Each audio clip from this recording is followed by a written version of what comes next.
আজকের দিনে গুজব ছড়ায় বুলেট ট্রেনের থেকেও দ্রুত। আর এর সেরা প্রমাণ ভান্তারা কাণ্ড। মাসের পর মাস শোনা গেল ভয়ঙ্কর অভিযোগ, অবৈধ প্রাণী ব্যবসা, মানি লন্ডারিং, এমনকি জল অপব্যবহার। এতটাই শোরগোল হলো যে সুপ্রিম কোর্টকেই নামতে হলো মাঠে।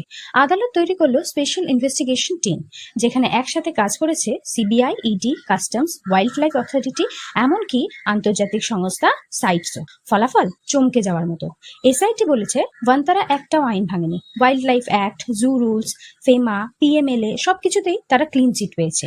এমনকি পশু কল্যাণের মান বিশ্বস্তরে মানের মতো টপ ক্লাস। এই রায় দিয়েছেন বিচারপতি চেলামিশ্বের, যিনি সততা ও নিরপেক্ষতার জন্য সুপরিচিত। অভিযোগ যা করা হয়েছে সবই আদালত বলেছে ভিত্তিহীন, এবং এই অভিযোগগুলিকে শিডিউল এ তে উল্লেখিত যা অভিযোগসমূহ বন্ধ করা হোক বলেছে। তাই নতুন করে একই অভিযোগ নিয়েও কোনো বিচারযোগ্য বা প্রশাসনিক ফোরামে আর শুনানি হবে না। তাহলে শিক্ষা কি? গুজব যতই জোরে ছড়াক, শেষ কথা বলে প্রমাণ আর আইনের শাসন। আপনার কি মনে হয়? কমেন্টে জানান।